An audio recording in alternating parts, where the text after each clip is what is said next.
Transmission active. The Telegraph operator's final transmission. A confession in Morse. By Reuben White. I, the man and the machine. The station at Cutter's Bend hadn't seen a living soul in 11 months. Give or take a buzzard. The telegraph key sat on its worn oak table like a judge who'd already made up his mind. Brass gone green at the neck, patient as a creditor.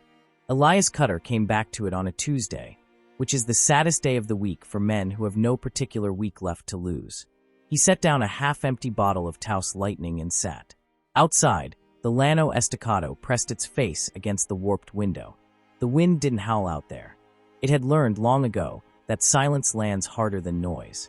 Out on the Llano, silence was the sharpest instrument in the toolbox, and that land had been sharpening it for 1,000 years. The wire remembers everything. He'd heard that from old Beaumont Price the day they first strung the line through Cutter's Bend, back when the town still had 2 barbers, a mercantile, and optimism. Price had tapped the wire like a doctor checking a pulse, and set it low, the way men say things they mean more than they let on. Elias had laughed.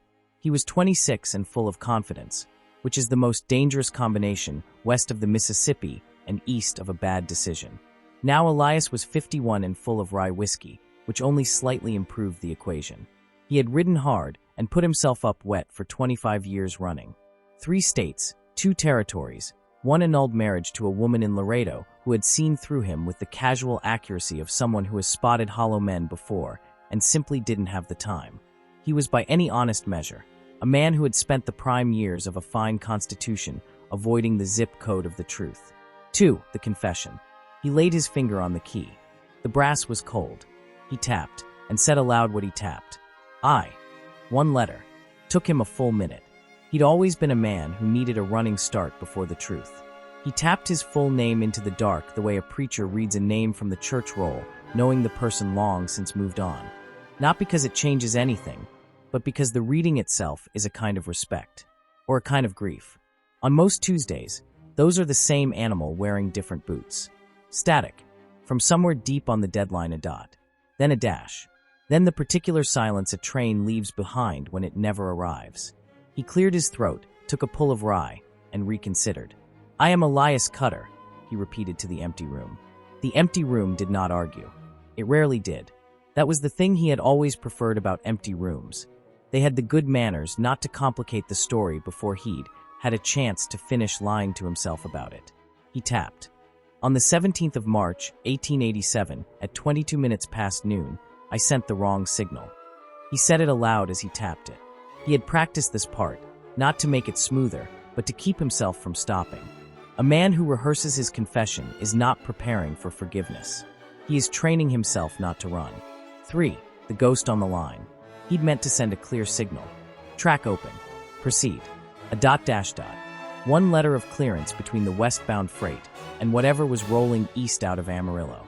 Instead, whether from the rye, or the headache lodged between his eyes since February, or the ordinary human catastrophe of a man who'd done something 1,000 times and on the 1,001st got careless, he sent a dash where the dot should have been. 1 extra dash. The difference between a period and a comma. The kind of mistake that, on any other morning, means nothing. A typo. A stumble. The thing you fix without looking up from your coffee. But God, Elias had come to understand, keeps close count of the distance between dots and dashes. The Lord of the Llano does not round down. The crack in a man is not where he broke. The crack is where he chose to keep bending and called it standing straight. The railroad's man called it line interference from the storm brewing west. Elias called it both, across a respectable mileage of bad geography for 30 years. All 3 were the kind of truth the devil accepts as payment. Technically accurate, catastrophically false, and comfortable as a parlor chair in a house that's burning. Static. A long, crackling interruption. A line dead for decades deciding it had something left to say. Elias lifted his finger from the key. The air in the station did something strange. It grew heavy, then light, the way a room feels when something is being forgiven before it's been fully said. He did not trust that feeling. He had learned, at considerable personal expense, that peace arriving too early is usually a decoy. He took another pull of rye. Well, he said to nobody, I reckon a lie held long enough stops being a lie and becomes a fixture. Like wallpaper, or a bad reputation in a good suit. The rye did not offer absolution. It never did, but it had the grace to stay quiet about it. The wire ticked. Once, twice, then a long, low static.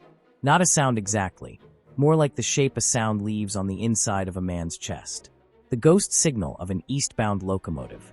A freight engineer named Caleb DuPree, age 34. A wife named Alma. Twin daughters in Wichita Falls. The wire remembered all of it. It had been remembering for 30 years, patient as stone, quiet as a held breath. The wire remembers everything. 4. The gold in the break. He tapped it all. Every dishonest year.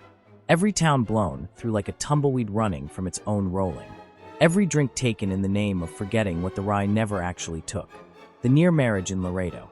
The way he'd burned through the finest years of a good constitution on the practiced art of not being found. He tapped. "I am sorry, Caleb DuPree."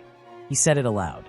His voice cracked on the second syllable of the dead man's first name, which was not a sound he had planned, but which turned out to be the most honest thing he had said since 1887.